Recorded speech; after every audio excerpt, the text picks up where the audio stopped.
Hello learners, welcome back to my channel Aim for BHU.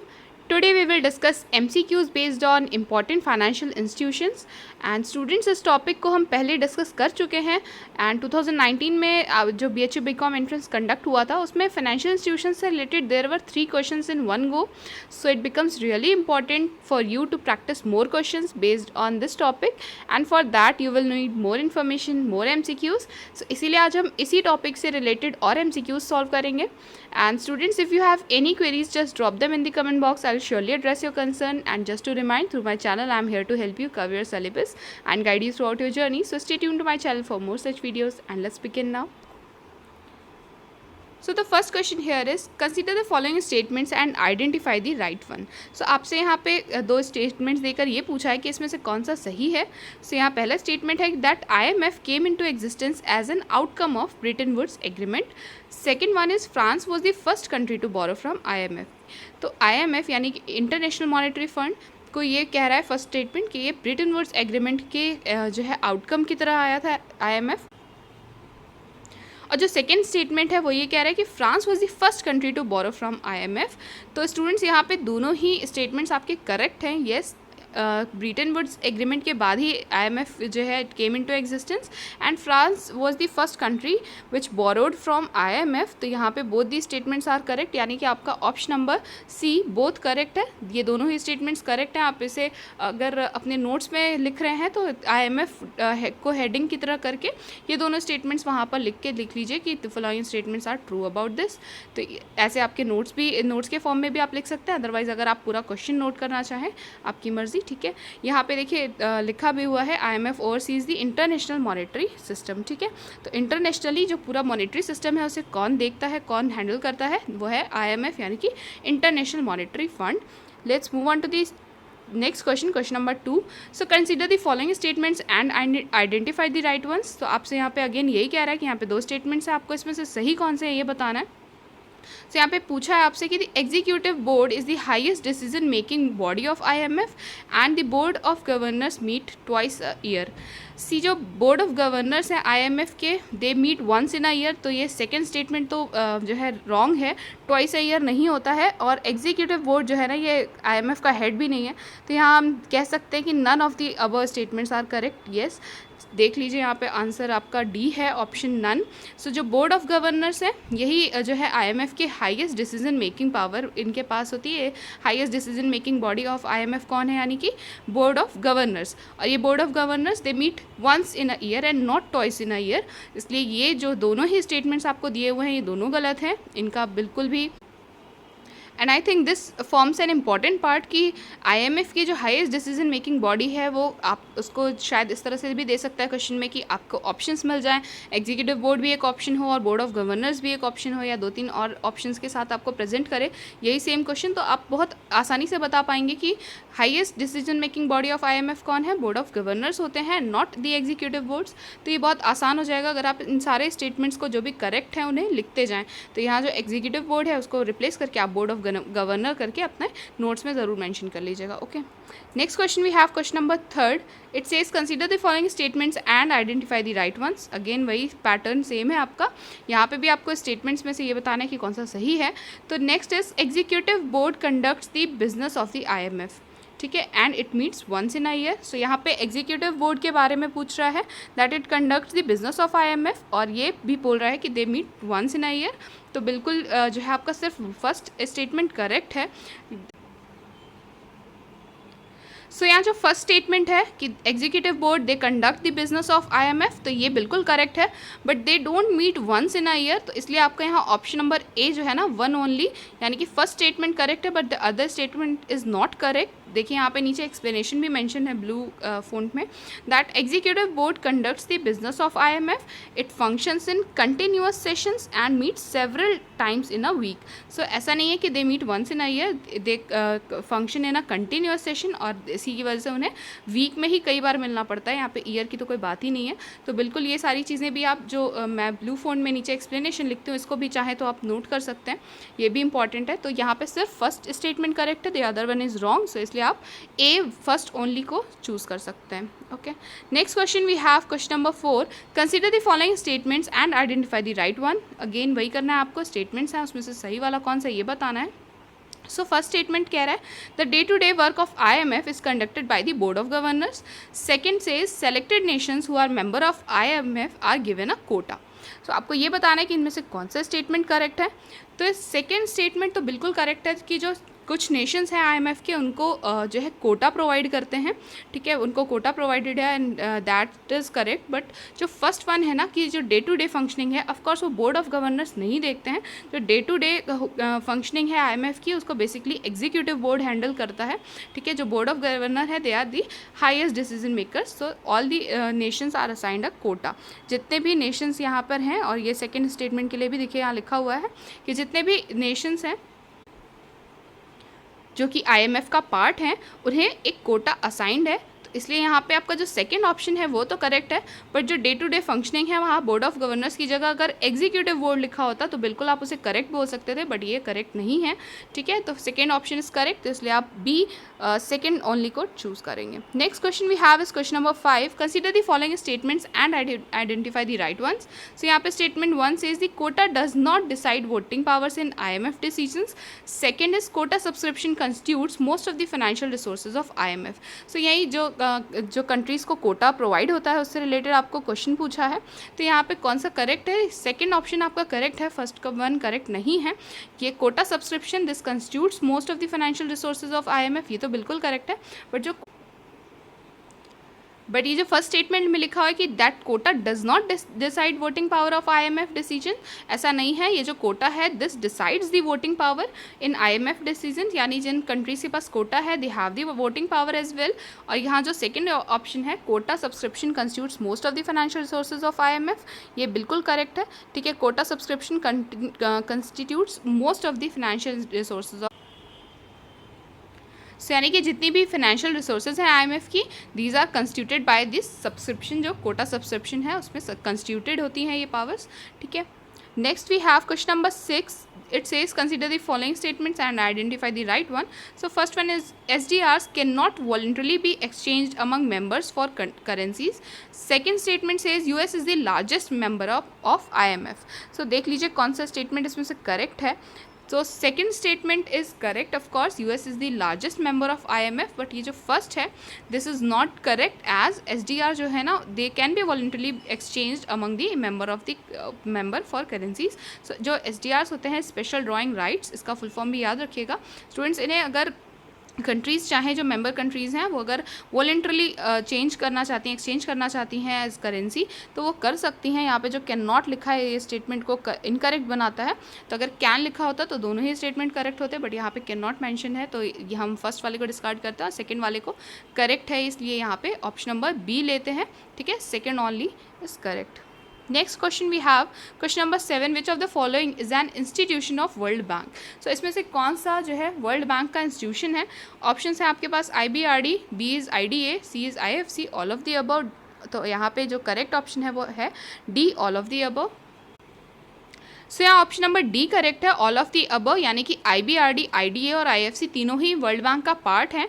और यहाँ पे देखिए नीचे, और यहाँ पे देखिए यहाँ पे मैंने मेंशन भी कर रखा है कि वर्ल्ड बैंक के अंडर में 5 इंस्टीट्यूशंस हैं, दिस हैव 5 इंस्टीट्यूशंस। IBRD भी उसमें से एक है, IDA है, IFC है, ठीक है, और MIGA एंड ISCID भी इसी का पार्ट है। तो आपको इन पाँचों के नाम विद द फुल फॉर्म आप बिल्कुल याद रखिएगा, ठीक है। और and I think I should drop a question for you. So आप मुझे कमेंट बॉक्स में बताइएगा कि IBRD, IDA और MIGA एंड ISCID का फुल फॉर्म क्या है। IFC का यहाँ पे ऑलरेडी मेंशन है, बट वो भी चलिए लिख दीजिएगा, ठीक है। The next question we have question number 8, it says consider the following statements and identify the right one. तो यहाँ पे भी 2 स्टेटमेंट्स आपको दिए हुए हैं। फर्स्ट वन देख लेते हैं, low income countries are eligible to receive low interest loans from IDA, and the second one is India is eligible for a blend of financial assistance from IDA in IBRD। तो यहाँ पे आपको बताना है कि कौन सा स्टेटमेंट करेक्ट है। Both the statements are correct. जो कि लो इनकम कंट्रीज़ हैं उनको बिल्कुल जो है लोअर इंटरेस्ट रेट्स पर जो है ग्रांट्स प्रोवाइड करता है IDA। और जो सेकेंड स्टेटमेंट है इंडिया के बारे में, ये भी करेक्ट है, that India is eligible for a blend of financial assistant, यानी कि IDA और IBRD दोनों ही फाइनेंशियली असिस्ट करते हैं इंडिया को।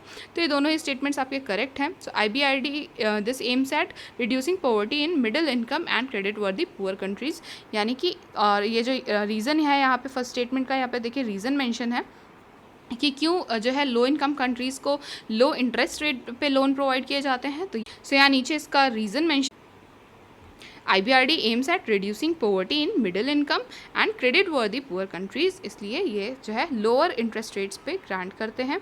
Next we have question number 9, it says which of the following is not an objective of world bank. तो आपको इसमें से जितने भी ऑप्शन हैं उसमें से बताना है कि वर्ल्ड बैंक का ऑब्जेक्टिव इसमें से नहीं है कौन सा वाला ऑप्शन, ठीक है। First is A, to provide guarantee on private loans, B is to develop production facilities in underdeveloped countries, C is to rehabilitate ruined economies, ठीक है, and D is none of the above। सो यहाँ पे आपका correct option है none of the above, as ये सारे ही वर्ल्ड बैंक के ऑब्जेक्टिव्स में आते हैं। सबसे पहले ये तो बिल्कुल करेक्ट है कि रिहेबिलिटेट करते हैं जो वॉर रूइंड इकनॉमीज़ हैं उनको, ये वर्ल्ड बैंक के उसमें आता है, ऑब्जेक्टिव्स में आता है, परव्यू में आता है। एंड बी भी करेक्ट है यहाँ पे कि they develop production facilities in underdeveloped countries, बिल्कुल सही है। And they provide guarantee on private loans, ये भी करेक्ट है, ठीक है। तो world bank this provides long term capital to member countries for economic construction and development. तो यहाँ पे जितने भी ऑप्शन आपके प्रोवाइडेड थे ये सारे ही ऑब्जेक्टिव ऑफ वर्ल्ड बैंक हैं। तो आपसे यहाँ पे नॉट पूछा था, इसलिए हम डी यानी नन ऑफ दी अबव को चूज करेंगे। Next we have question number 10, it says which of the following is known as soft loan window of world bank. तो वर्ल्ड बैंक की कौन सी विंडो, कौन से इंस्टीट्यूशन को हम सॉफ्ट लोन विंडो बोलते हैं।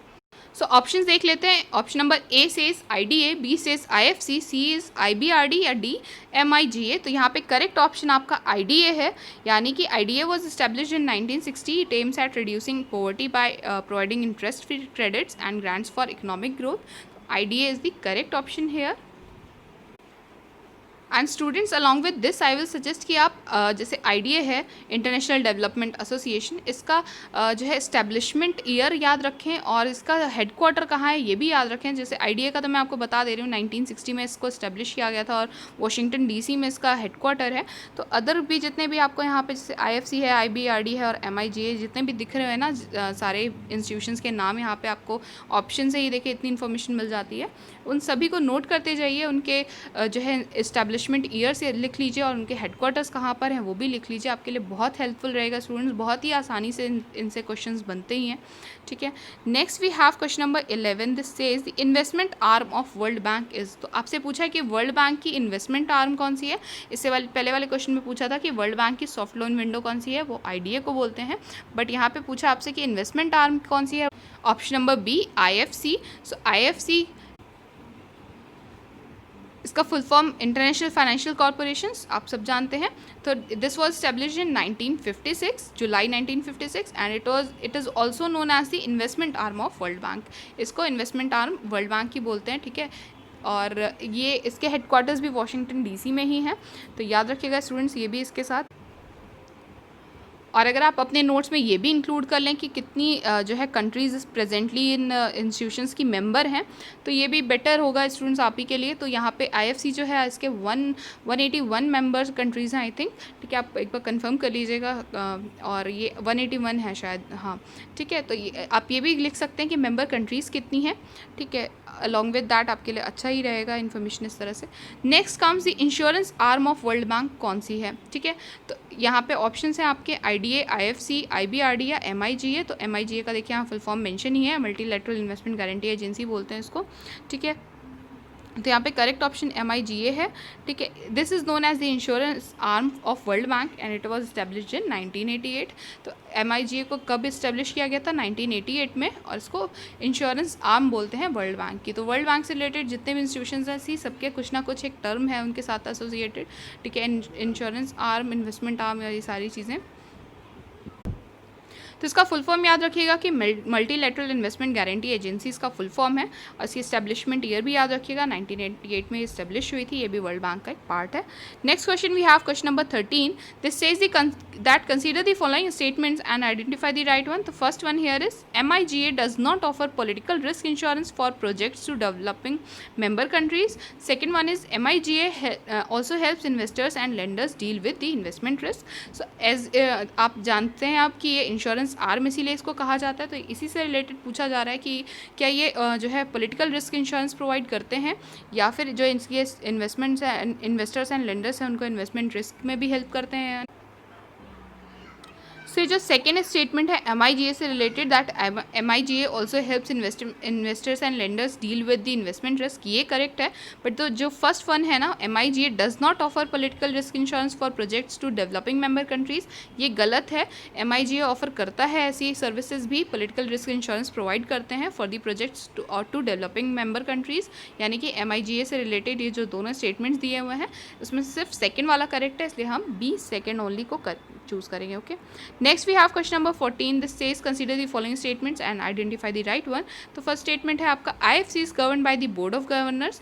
Next we have it mobilises capital in international capital markets. So आपको यहाँ पे दोनों ही ऑप्शंस करेक्ट हैं, दैट IFC को जो है बोर्ड ऑफ गवर्नर्स ही गवर्न करते हैं, and it also mobilises capital in international capital markets, ये भी इसके बारे में करेक्ट है। और यहाँ पे देख लीजिए, यहाँ पे लिखा भी हुआ है international financial corporation it is govern by the board of governors who are represented by the member countries. So जो ये बोर्ड ऑफ गवर्नर्स हैं ये कहाँ से आते हैं, जो भी इनकी मेंबर कंट्रीज़ हैं उनको रिप्रेजेंट करते हैं, ठीक है। और next question we have question number 15, it says consider the following statements and identify the right one. So यहाँ पे first one is ICSID is a multilateral treaty formulated by executive directors of IBRD, and second statement says all the countries have deposited their instruments of ratification acceptance of the convention. तो यहाँ पे आपसे पूछ रहा है कि इनमें से कौन सा करेक्ट है। यहाँ सो यहाँ पे जो फर्स्ट स्टेटमेंट है ICSID that it is a multilateral treaty formulated by executive directors of IBRD, ये करेक्ट है।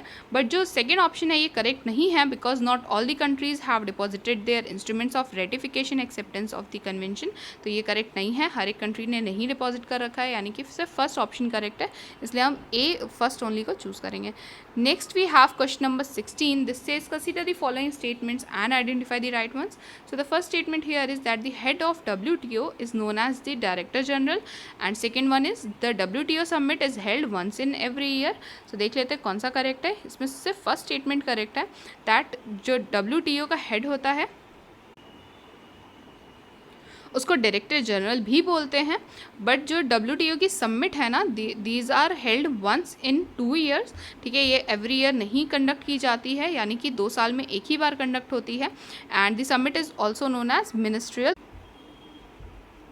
Ministerial conference. तो आप यहाँ पे जो फर्स्ट ऑप्शन है, option number A that is 1 only, इसे चूज़ करेंगे as the correct option. And this is all for today. I hope the questions were clear to you, and students, as I upload videos daily, there are many more videos to come, so subscribe now if you haven't subscribed, and convey your doubts in the comment box or through email. You can find my mail ID in the description box. Stay tuned to my channel, और अगर आपको BHU BCom entrance से related किसी topic में कोई confusion है तो you can also mention that in the comment box. I will include them as well. Stay home, stay safe, like the video, share it with your friends, and subscribe to my channel, and do not forget to hit the bell icon so you never miss any update from my channel. Happy learning, students.